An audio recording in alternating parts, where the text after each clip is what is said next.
A gente conversa agora sobre o recorte racial dos dados sobre a Covid-19 no Brasil.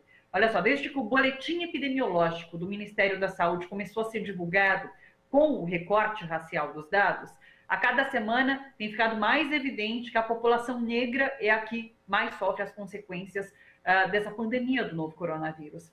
O boletim da sexta-feira, veja só, do dia 8 de maio, que depois foi revisado no sábado, dia 9, trouxe a informação de que pretos e pardos já são os que mais morrem de Covid-19, somam 50,1% dos óbitos. Um mês atrás, na divulgação do dia 10 de abril, quando a pandemia ainda não tinha se espalhado de forma tão consistente, principalmente pelos bairros mais desassistidos das metrópoles, pretos e pardos somavam 37,8% dos que morreram. E o Brasil tinha 1.074 óbitos por Covid. Ontem, chegamos a 11.123 mortes pelo novo coronavírus.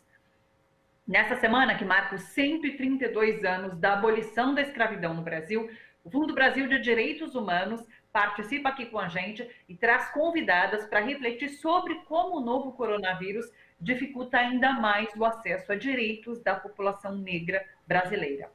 A gente está com a Aline Andrade, que é superintendente adjunta do Fundo Brasil de Direitos Humanos. Também nos acompanham Sara Menezes, que é educadora social do Instituto Negra do Ceará, o INEGRA, e a Dina Alves, que é coordenadora do Departamento de Justiça e Segurança Pública do IBCCRIM. Aline, Sara, Dina, olá, sejam muito bem-vindas. Olá, boa tarde. Boa tarde a todos. Quero começar conversando, questionando a Sara, na verdade, sobre os aspectos estruturais do racismo que tornam a população negra mais vulnerável e que fazem a gente chegar a esses números que eu apresentei agora. No país, a gente tem 50%, 50,1%, portanto, mais da metade de mortes de pessoas negras pelo novo coronavírus. Como a gente chegou nesse momento? Quais realmente, de fato, são os aspectos do racismo que influenciam nesses números? Boa tarde a todas, Ali, Alissa, Ná. Eu acho que você falou algo bem no início que a gente fala sobre essa semana, né? Sobre o 13 de maio. E aí eu queria trazer algo que Jorge Portugal e Lázaro Matumbi colocam, que é o 14 de maio. E aí eu quero fazer essa relação com o que nós estamos vivendo hoje, né? Nessa música, 14 de maio, eles falam que no 14 o negro saiu por aí sem trabalho, sem casa, sem educação, sem nenhum suporte, né? E isso retrata hoje o que nós vivemos, né? E piorado com essa pandemia, com essa pandemia que nós vivenciamos hoje no mundo. Então, a gente percebe que quando os escravizados chegaram aqui, eles já estavam por conta própria. A partir do 13 de maio, isso ficou cada vez mais nítido, né? A população negra está por sua própria conta. Não existem, a gente pode ver isso retratado nos grandes índices, né? Que a população negra encabeça, que é sobre a questão da ausência de educação, a ausência de políticas públicas, a violência doméstica, o aprisionamento desses corpos, o aprisionamento dessas pessoas negras. Então, existiu um 14 de maio cheio de ausências. E nós vivemos um Brasil hoje, né? Hoje não, nós vivemos um país que tem uma saudade do seu período escravista, né? Nós temos uma herança escravocrata. Isso a gente retrata como nitidamente, né? Nesse período de pandemia, né? A gente percebe que nós temos um Brasil elitista e com saudade dos seus tempos de casa grande. A gente retrata isso da vulnerabilidade que as pessoas, né, negras estão nesse período. Tanto as pessoas que têm menos acesso a cuidados, sejam médicos, seja cuidados cotidianos, né? Esse acesso à saúde, esse acesso a políticas, né, que resguardam as suas vidas. Dina Alves, de fato, o que a Sara traz é que essa pandemia ela aprofunda as violências que ainda atingem a população negra. Isso 132 anos depois dessa suposta do suposto fim da escravatura aqui no Brasil, né? Isso, Thalita. Boa tarde aos internautas, boa tarde, Aline.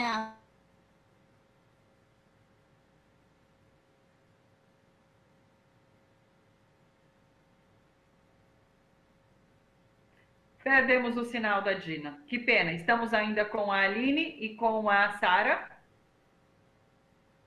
Não conseguimos com a Dina. A conexão com a Dina está muito ruim. Mas estamos. Eu vou jogar de volta para a Sara, na verdade, então. Eu queria que você falasse um pouquinho, Sara, quando a gente trata desses aspectos que continuam assolando a população negra, eu quero levar essa discussão para a questão do cárcere.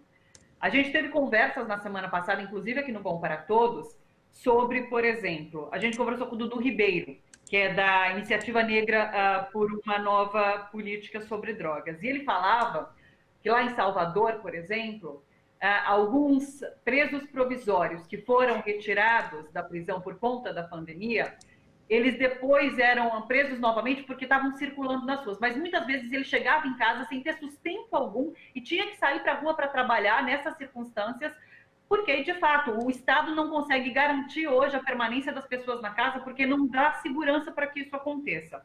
Tem um outro aspecto também da questão do judiciário, como o judiciário tem agido nesse momento. O Conselho Nacional de Justiça já recomendou a soltura de presos provisórios, e mesmo presos provisórios, e mesmo assim essas pessoas não estão sendo liberadas na maior parte dos presídios, né? Então, acho que a gente pode colocar essa questão do judiciário também nessa discussão sobre como a população negra é tratada sempre e nesse momento de pandemia de coronavírus. Bom, tá, eu queria falar que esse aspecto, né, que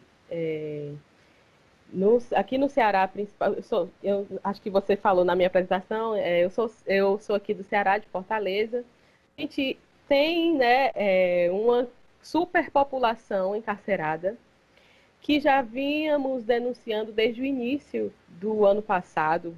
E a gente sabe que dentro do cárcere é impossível você tomar qualquer tipo de medidas que lhe resguardam de uma contaminação. Hoje, aqui no Ceará, nós temos uma superpopulação, como eu já falei, e de presos provisórios, né? Cerca de 67% da população, 67% das pessoas são presos provisórios. Então, o que leva a gente e um pouco retornar aquilo que eu estava falando anteriormente. O que vale mais, né? Quais as vidas valem nesse país, na verdade? A gente retrata antes desse presidente ser eleito, enfim, ele falava sobre a população negra, falava em arrobas, né? Tratava o nosso povo negro, a população quilombola, em arrobas. Ou seja, ainda existe uma perspectiva da população negra ser tratada como coisa, como algo que não vale a vida. Então, e quando a gente fala da população encarcerada, a gente tem resvala isso, né? Isso fica cada vez mais nítido o quanto a gente ainda coloca vidas humanas em situações de que uma vale mais do que outras, né? Aqui no Ceará, algo que tem nos chamado muita atenção é que a Secretaria de Assuntos Penitenciários não tem revelado o número de pessoas que estão presas e nem tem revelado o número de pessoas contaminadas por esse vírus. Ou seja, se o Ceará, né, se nós estamos no terceiro estado com o maior número de contaminações por coronavírus, a gente também tem uma subnotificação, porque a população carcerária não está não tem sido contabilizada. Então, o Estado tem tem agido com desumanidade, tem agido com violência e tem colocado a vida dessas pessoas cada vez mais em risco, né? E aí eu coloco, assim, algo que a gente precisa compreender, é que a gente, essa população carcerária, essa população encarcerada, né, ela representa um grande número, né, nesse estado. E se nós não tivermos o controle desse vírus dentro do sistema penitenciário, a gente não vai ter o controle dentro do estado. Então, algo que a gente precisa, que as pessoas podem dizer, mas eles estão encarcerados, estão guardados, né? As pessoas às vezes relatam isso quando a gente questiona, mas isso é uma falsa verdade. As pessoas estão lá, mas elas fazem parte dessa sociedade. Então, se a gente não controlar, se a gente não tiver, se essas pessoas não tiverem acesso aos cuidados necessários, essa contaminação ela vai continuar e, enfim, e nós aqui no Ceará no Ceará, na verdade, chegamos a mais de 1.000 mortos, né? Só em Fortaleza foram 840 mortes. Então, se a gente não tiver controle desses espaços, né, que essas pessoas estão privadas de liberdade, a gente não vai conseguir fazer esse controle. E aqui a gente sabe que o Ceará é o 7º estado em maior concentração de renda, né? E então, a maioria dessas pessoas, a boa parte das pessoas encarceradas são encarceradas também por questões de terem subtraído bens materiais. E essas pessoas não estão lá por crimes de grande ameaça à vida, né? Ou seja, homicídios e tal, que é o grande percentual, né, no nosso país. Então, a gente luta e precisa sempre colocar que as recomendações precisam ser garantidas para garantir a vida dessas pessoas. Aline, muitas das participações do Fundo Brasil de Direitos Humanos aqui no Bom para Todos trazem essa temática do enfrentamento ao racismo, do combate ao racismo, que de fato é um dos eixos temáticos de apoio do Fundo Brasil de Direitos Humanos, e não um dos principais, né? Nós temos um edital, né, que ainda está vigente, chama Enfrentamento ao Racismo na Base, onde a gente procurou identificar organizações que trabalhassem, que tivessem, né, primeiro, uma base local de atuação e que tivessem lideranças negras e que trabalhassem para a promoção da igualdade racial. Né? Além do nosso edital específico, nós temos organizações do movimento negro em alguns dos nossos outros editais, 2 movimentos negros, né? Sempre bom falar no plural para dar conta dessa pluralidade dos movimentos negros que a gente tem no Brasil, tanto movimentos urbanos como movimentos rurais, né? E quilombolas, comunidades tradicionais. A gente também tem organizações voltadas, né, a pensar a equidade racial no sistema criminal, colocando aí, reforçando o que a Sara colocou, da existência de mais de 40% de presos provisórios e que o sistema prisional hoje tem uma sobre-representação da população negra de quase 67%, e no nosso edital geral também nós temos algumas organizações do movimento negro, né? Para além desse apoio específico das organizações de base, das organizações que trabalham no campo para a equidade racial e para o combate ao racismo, entendendo o racismo como aí um fator estrutural de desigualdade no Brasil, a gente também tem uma diversidade, né, a diversidade racial como valor para a formação dos nossos quadros e para o nosso dia a dia também, e procuramos e temos uma equipe com diversidade racial, inclusive diversidade regional também, pensando esses apoios que a gente tem feito ao campo. Deixa eu pegar um comentário que a gente recebeu aqui. Olha, Gladys Anastácio falou assim: houve a abolição da escravidão com o objetivo de tornar os novos cidadãos meros consumidores, mas sem lhes assegurar oportunidades de trabalho livre e digno. E a gente recebeu também uma pergunta que eu quero passar para a Sara, é do Edmar Bispo dos Santos. Ele falou assim: olha, não fomos indenizados no fim da escravidão, fomos jogados à própria sorte. Como podemos mudar isso?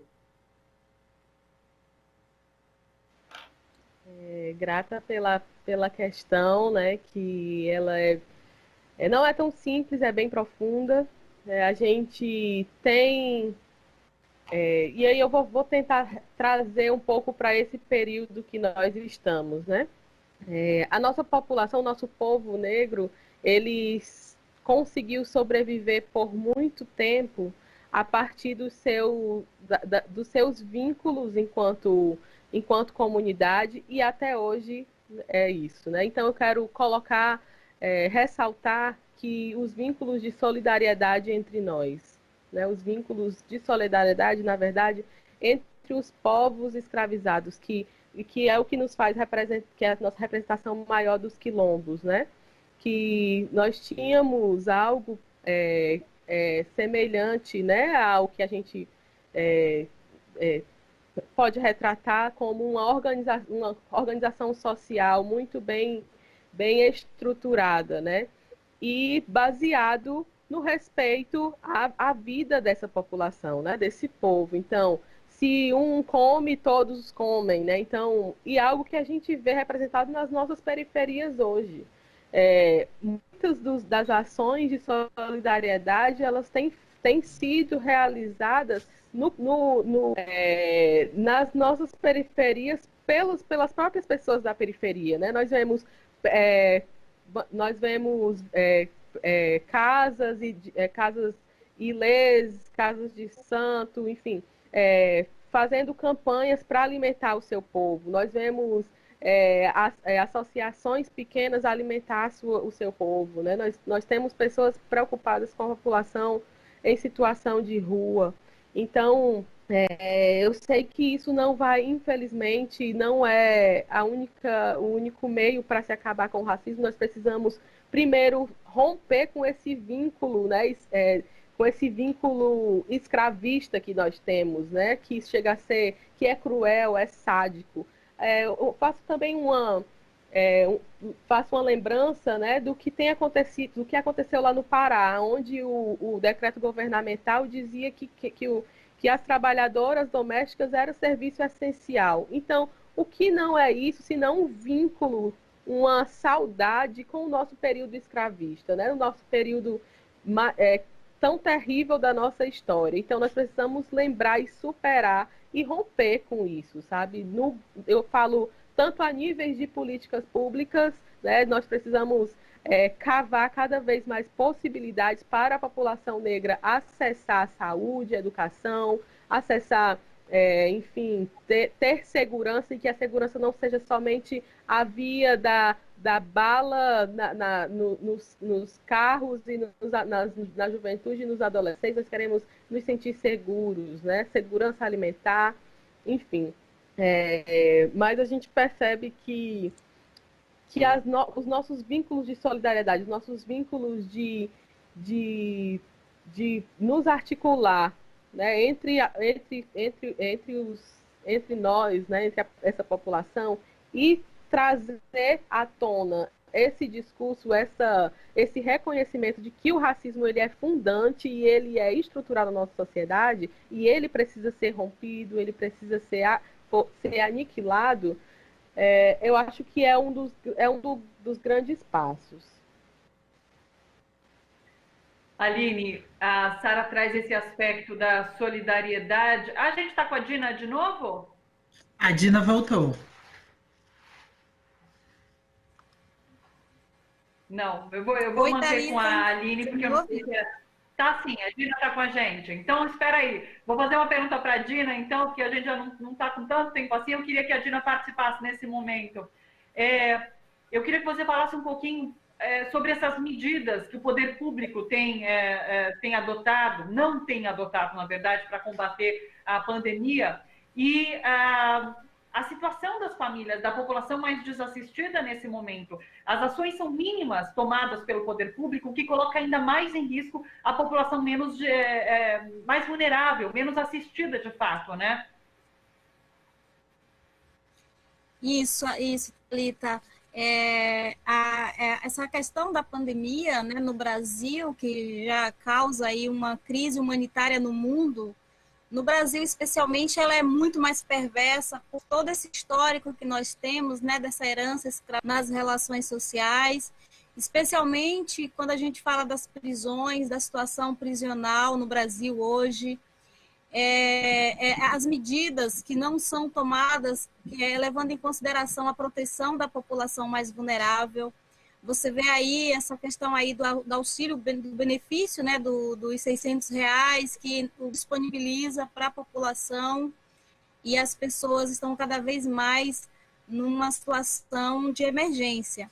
Mas eu queria também registrar aqui algumas medidas que aprofundam ainda mais essas violências, que foi muito bem colocado pela Sara, que é uma portaria interministerial que foi editada pelo ex-ministro Sérgio Moro e o ex-ministro Mandetta, que são heranças, né, desses dois ministros, deixadas aí como forma de aprofundar ainda mais as violências, mas, sobretudo, demonstra essa matriz escravocrata, a forma como a população historicamente discriminada é tratada e a forma como é gestada, né, essa distribuição da vida, da punição e das mortes. A portaria interministerial tem alguns momentos problemáticos, que como separar a população carcerária nas prisões, no contexto de coronavírus. A realidade penal é de superlotação. Os ministros editaram aí alguns pontos, como a etiqueta da restrição no sistema prisional, suspensão de visitas, aprofundando ainda mais a violência, né? A tortura, a possibilidade aí de ter rebelião e o sofrimento, né? A questão do sofrimento para as famílias, principalmente para os familiares. Dessa portaria, que eu vou até colocar aqui, manter a população em espaço ventilado, por exemplo. E a gente sabe como é a realidade das prisões hoje, né? Do sistema socioeducativo, onde estão os adolescentes, das penitenciárias, dos caldeões. Também gostaria de lembrar que o CNJ, do Conselho Nacional de Justiça, tem uma resolução, a Resolução 62, que recomenda que os magistrados, os juízes da execução, liberem a população prisional, principalmente o grupo de risco, as mulheres grávidas, as mulheres com crianças, para que elas possam cumprir pena domiciliar, porque essas pessoas possam ir para casa. E essa recomendação é apenas uma maioria do poder judiciário no Brasil. Inclusive, o ex-ministro Sérgio Moro foi radicalmente contra essa recomendação, porque são nossa conexão, criminosos. Dina, a nossa conexão tá muito picada. A gente não está conseguindo entender perfeitamente o que você está falando. É uma pena. Então, eu vou jogar para a Aline de volta para a gente falar sobre essa questão da solidariedade, como a solidariedade tem sido importante, um pouquinho do que a Sara vinha dizendo em relação a esses últimos tempos, a solidariedade agora, nesse momento de pandemia, é tão importante. No entanto, essa solidariedade se mostra muito necessária nesse momento, porque não temos políticas públicas, porque não temos ações mais contundentes por parte do governo. Nesse sentido, a ação do Fundo Brasil de apoio a iniciativas de enfrentamento ao racismo é muito importante. E é mais importante sobre a necessidade de políticas públicas, né, Aline? Isso, primeiro a gente tem, né, o nosso edital, que é o nosso edital geral. Também queria ressaltar que nesse momento especial de pandemia, nós estamos com o Fundo Emergencial, Covid-19, também voltado para ações emergenciais, então, distribuição de alimentos, mas também estrutura para trabalho remoto, para ajudar a população que precisa a se cadastrar no auxílio emergencial, porque não é óbvio, né, para as pessoas, mas a população de rua, muitas pessoas não têm acesso à internet e a celular para fazer uso do aplicativo e acessar esse benefício. Então, além dessa medida, que ela é mais de longo prazo, porque a gente apoia organizações por até 2 anos, para que elas consigam desenvolver suas ações de enfrentamento ao racismo. A gente também está com essa iniciativa do Fundo Emergencial. Nós recebemos mais de 2.300 propostas do Brasil inteiro, onde a gente pôde perceber essa solidariedade. Então, é a própria população organizada, se mobilizando para ajudar as suas comunidades, para ajudar nos locais onde vivem. Nós recebemos muitos pedidos de comunidades quilombolas, de favelas, periferias urbanas destinadas à população negra, e a gente pôde perceber que a ausência de políticas públicas estruturais, ela vai ter um reflexo, uma coisa que a gente, né, já sabia, já tinha avaliado, mas ela vai ter um reflexo pela volta da fome, mas também pela falta de acesso à água, de saneamento básico, que num contexto de pandemia impossibilitam quase que a população tome as medidas necessárias aí para se prevenir da doença. Além de alguns apoios para o sistema carcerário, como a Dina falou, a gente tem medidas hoje que agravam a situação do sistema carcerário, que impedem visitas, impedem que as famílias também forneçam materiais de higiene. A gente ouve um discurso muito de senso comum de que os presos custam muito para o Estado, mas a gente tem uma realidade carcerária que ela não tem acesso à água, né? A água é intermitente, a população carcerária não tem acesso a produtos de higiene, e a gente viu nos projetos que a gente recebeu com as organizações de base que trabalham junto ao sistema criminal da sociedade civil, de que esse fechamento para visitas e o fechamento do sistema carcerário como um todo para a sociedade civil tem agravado essa situação. Então, a gente tem trabalhado junto com essas organizações. A gente já conseguiu, nesse momento, apoiar 98 projetos para o Covid, além da nossa atuação aí de mais longo prazo no edital geral e no edital específico que eu já mencionei. Perfeito. Quero agradecer demais a participação de vocês. Então, a Aline Andrade, do Fundo Brasil de Direitos Humanos, a Sara Menezes, que é educadora social do Instituto Negra do Ceará. A gente tentou conversar também com a Dina Alves, que é do IBCCRIM, ela é coordenadora do Departamento de Justiça e Segurança Pública do IBCCRIM. Não rolou muito bem por conta da conexão, mas a gente tenta trazer ela uma outra vez para continuarmos abordando esse assunto, esse tema tão relevante nesse momento, que é a situação do cárcere aqui no país diante da pandemia do coronavírus. Aline, Sara, beijo para vocês, muito obrigada pela participação, até a próxima. Obrigada. Obrigada. Tchau, gente. Dina, obrigada, você está aqui comigo agora que eu vi. Obrigada, Dina, pela participação. Vamos marcar uma próxima vez, porque a conexão realmente hoje não estava rolando. Peço desculpas a quem estava acompanhando também. A gente tenta numa próxima. Obrigada, Dina, até mais.